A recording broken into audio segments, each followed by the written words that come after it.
대통령을 비롯해서 정부가 다각적인 대응에 나서고 있는 가운데 외교전도 본격화됐습니다. 밤사이 스위스에서 열린 세계무역기구 WTO 이사회에서는 일본의 부당한 조치에 대해 회원국들에 직접 설명하고 일본에는 강한 유감을 표명했습니다. 도쿄 연결합니다. 황보현 특파원. 예, 도쿄입니다. 네, 긴급 상정되고 나서 이제 마지막 안건에 올랐다고 마지막 의제로 채택이 됐는데 우리 정부 어떤 부분을 강조했습니까? 네, 아무래도 자유무역을 강조하는 세계 무역기구 회의인 만큼 일본의 이번 조치가 자유무역에 위반된다는 점에 주안점이 맞춰졌습니다. 밤사이 스위스 제네바에서 열린 회의는 세계무역기구 WTO 상품무역이사회입니다. 상품무역이사회는 보통 실무자들이 참석하지만 사안의 중요성을 고려해 이번에는 백지아 주 제네바 대표부 대사가 직접 참석했습니다. 일본의 수출 규제는 애초 안건에 없었지만 정부의 추가 의제로 긴급 상정할 필요성을 의장에게 설명하고 의장이 이를 수용하면서 마지막 의제로 채택됐습니다.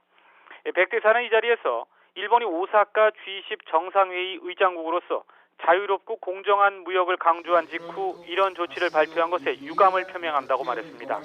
이어 일본의 이번 조치에 대한 명확한 해명과 조속한 철회를 촉구했습니다. 또 일본이 수출 규제의 근거로 주장한 신뢰훼손과 부적절한 상황이 현재 WTO 규범상 수출 규제 조치의 근거가 될 수 없다는 점도 강조했습니다. 일본의 수출 규제가 한국 기업뿐 아니라 글로벌 공급망 차원에서도 일본 기업은 물론 전 세계 전자제품 시장에 부정적인 효과를 줄 수 있고 자유무역 가치를 심각하게 훼손하는 조치라는 점도 회원국들에게 설명했습니다. 네, 일본 측도 회의에 참석했을 텐데 어떤 반응을 보이던가요? 일본에서는 이시하라 주니치 주 제네바 일본 대표부 대사가 참석했습니다.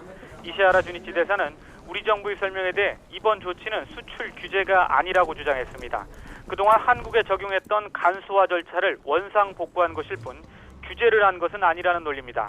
그러면서 안보와 관련된 일본 정부의 수출 시스템을 점검하는 데 필요하기 때문에 내린 조치라고 밝혔습니다. 결론적으로 한국만을 지목한 수출 규제 조치가 WTO 규범에 전혀 어긋나지 않는다고 강변한 겁니다. 이와 관련해 일본 정부도 오늘 오전에 브리핑에서 같은 주장을 펼쳤습니다. 노가미 고타로 관방부 장관은 한국이 WTO 회의에서 일본 조치의 부당함을 지적한 데 대해 WTO에서 인정되는 안보 목적의 수출 관리 제도의 적절한 운영에 필요한 재검토라고 주장했습니다.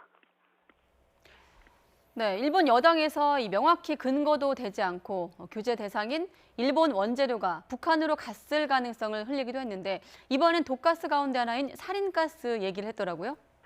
그렇습니다. 일본 정부가 수출 규제에 나선 건 일본산 원재료가 독가스인 사린가스로 전용될 가능성이 있었기 때문이라는 건데요. 공영방송인 NHK가 익명의 정부 관계자의 말을 인용해 보도한 내용입니다. 안전 보장상의 문제를 거론하면서 구체적으로 사린가스를 지목한 겁니다. NHK는 일부 한국 기업이 사린가스 전용 가능성에도 불구하고 일본 기업의 해당 원재료를 서둘러 납품해 줄 것을 독촉하는 일이 일상화됐다는 정부 관계자의 말을 전했습니다. 이 때문에 일본 경제산업성이 해당 기업을 조사하고 개선을 요구했지만 한국 당국은 무역관리 체계가 불충분해 적절한 대응을 취하지 않았다는 겁니다. 하지만 사린가스 전용 가능성만 흘렸을 뿐 구체적인 증거는 전혀 언급하지 않았습니다. 사린가스는 지난 1995년 사이비 종교 집단 옴진리교가 도쿄 지하철역 등에 살포해 수십 명을 숨지게 한 맹독성 가스입니다. 이 때문에 사린가스와 옴진리교는 일본인들에게는 최고 수준의 공포와 증오의 대상으로 인식돼 있습니다.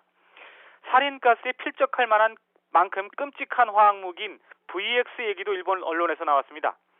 VX는 2017년 김정은 북한 국무위원장의 이복형인 김정남이 말레이시아 쿠알라룸푸르 공항에서 독살됐을 때 쓰인 가스로 유명한데요.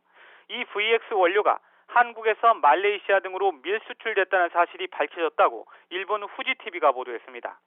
VX를 포함한 다양한 전략물자의 밀수출을 한국 정부가 2015년부터 약 4년 동안 150여 건이나 적발한 사실이 드러났다면서 우리 정부의 관리 실태에 의문이 생긴다는 취지입니다. 하지만 우리 정부 관계자는 내용을 면밀하게 살펴봐야겠지만 보도 내용만 봐서는 통상적으로 업체들이 규정 위반한 사실을 적발해 적법하게 처리한 내용을 마치 어마어마한 문제가 있는 것처럼 보도한 것 같다고 말했습니다. 지금까지 도쿄에서 YTN 황보현입니다.